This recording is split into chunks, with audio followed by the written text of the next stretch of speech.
Chancelier, vous êtes le président d'un parti politique centriste. Nous voudrions avoir quelle lecture que faites-vous par rapport aux accords issus du dialogue politique? Merci madame. Je pense que nous avons intérêt, nous tous, de comprendre que le Congo s'est trop entredéchiré. Et il est temps que nous cherchions un esprit de convivialité pour arriver à résoudre ces problèmes les plus pressants. À mon avis, les politiciens sont en train de suivre les Nations Unies qui ont commis les erreurs graves en 1994, qui ont conduit à la mort de 6 500 000 de notre peuple, à des crimes incroyables et encore non corrigés. Donc il est temps que nous prenions les choses en main, et cela veut dire quoi? Chercher à ne pas jeter l'huile au feu. C'est quoi le feu? Je vois les jeunes gens qui sont nés en 1997. Ils ont 19 ans maintenant. Ces jeunes gens-là, nombreux d'entre eux, chaque année lancée jusqu'en 2016, il y a au moins 100 000 enfants qui ont fait les examens d'État et qui ont échoué et ne seront plus jamais rentrés dans le système éducatif congolais. 200 000 vont rentrer, mais en tout cas 100 000 ne vont plus jamais rentrer. Cela devient les indignés. C'est une armée de 1 600 000 enfants congolais, 1 900 000 enfants congolais qui sont là. Pour chaque enfant congolais qui a fini l'école secondaire, il y a 4 qui ont commencé la première année secondaire qui n'ont pas franchi la 5e secondaire. Il y en a encore 100 000. Ça fait un autre 1 900 000 indignés. À chaque parent, chaque enfant, il y a au moins 2 parents qui n'ont pas les moyens de remettre l'enfant à l'école.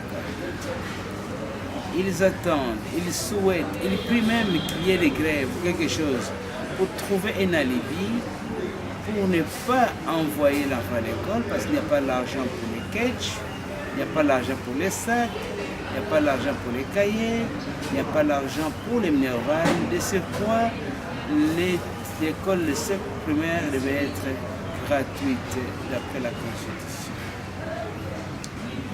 À côté de cela, nous avons encore les enfants qui ont fini l'université de 1997 à 2016. Maintenant encore 100 000 d'entre eux ne vont pas trouver de l'emploi. Ils sont là-bas. Alors, ces enfants, c'est la branche que vous voyez qui marche dans nos rues, les enfants de 17 à 43 ans, soit nés dans cette période-là.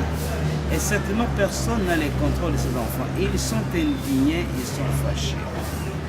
Que devons-nous faire maintenant? C'est chercher à ne pas continuer à les laisser au bord de la route. Ils ne se retrouvent pas dans ces accords politiques que nous faisons. Ils ne se retrouvent pas dans la scène politique. Ils ne se retrouvent pas dans le partage du gâteau. Et c'est là le danger. À mon avis donc, il est important que nous mettions un peu de l'eau dans notre vin et comprendre qu'il n'y a personne là-bas qui a la capacité de faire taire uniquement ces 2 variables que j'ai considérées, les enfants nés en 1997, les enfants qui étaient à l'école en 1997, et je pouvais aller. Donc, nous avons des bataillons, des indignés qui ne répondent plus à personne.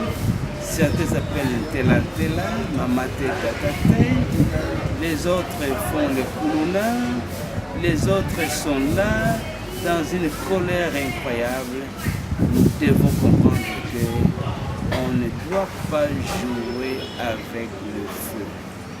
Mettons de l'eau dans notre vin et arrivons à chercher l'esprit de convivialité, l'esprit de collaboration, l'esprit d'entente et l'esprit de sagesse. En fait, si je vous comprends bien, vous approuvez l'accord issu du dialogue parce qu'aujourd'hui la primature revient à l'opposition et certaines langues disent que non, cette primature risquera de diviser l'opposition. En fait, quel au grand mot, grand remède. De l'autre part, le rassemblement dit de ne pas accepter ces genres d'accords. Au grand mot, grand remède, votre réaction? Je ne suis pas là pour juger la pensée d'un politicien, ni la pensée de la majorité, ni la pensée de l'opposition. C'est que moi je connais, que je suis chrétien, et je pense que tout homme qui dirige doit connaître que la voix du peuple, c'est la voix de Dieu. Et quiconque met en défi Dieu, ou met le peuple en défi, a déjà traversé la borne. Dans les cas échéants, l'opposition et la majorité parlaient d'un gouvernement, je ne vois pas les fondements juridiques. S'ils étaient des hommes d'État, voici ce qu'ils diront. Nous ne serons pas candidats aux élections qui vont suivre. Nous savons tous qu'ils sont nouvelles partenaires du gouvernement pour gérer les portefeuilles. Combien de gens qu'on a poursuivis et condamnés, combien de gens qui ont déclaré les biens que nous connaissons, ce sont des choses qu'on doit bannir. Nous marchons par la tête. Aucun politicien nous dira aujourd'hui, nous savons tous. Je regrette que Franco est mort. Parce que Franco aura chanté Toyeba Bino, Mosala na Bino Bongo, na Metuya Batu. Nous savons le jeu. Personne n'est parti là pour l'intérêt du peuple. On est parti pour ses intérêts personnels. Regarde la bataille des premiers ministres. Mais de quelle base juridique est-ce que la Constitution prévoit ça? La réponse est non. On ne peut pas avoir des ministères de portefeuille malgré la transition qui est obligée maintenant. Mais moi, je vois la transition pour aller aux élections. Donc, nous devons dire que ne parlons pas de syllogisme, parlons de la réalité. Le peuple congolais veut une solution et pas une solution temporaire qui met un sparadrap sur un abcès. La question du Congo maintenant aux élections, c'est un abcès qui a besoin d'être incisé correctement et placer une mèche pour drainer les plis. Et les plis, c'est quoi? C'est qu'on viole la Constitution. La dernière question, le rassemblement exige un dialogue inclusif. Nous ne savons pas si ce que réclame le rassemblement aura-t-il bel et bien lieu. En même temps, la communauté internationale dit que les accords issus du dialogue, ce n'est qu'un semblant d'accord. Votre réaction puis votre mot de la fin? Je pense que tout le monde qui a étudié la démographie, la sociologie politique, la psychologie politique, voit un grand danger et une force que personne ne peut contenir. Un peuple indigné, c'est un peuple dangereux. Ce peuple a démontré de quoi il est capable. Il n'y a pas suffisamment de chars pour l'empêcher. Laissons les confrontations, qu'elles soient majorité, qu'elles soient l'opposition. Notre peuple souffre durement. Notre peuple est en train de vivre les calvaires sur terre. Donc, nous demandons ceci.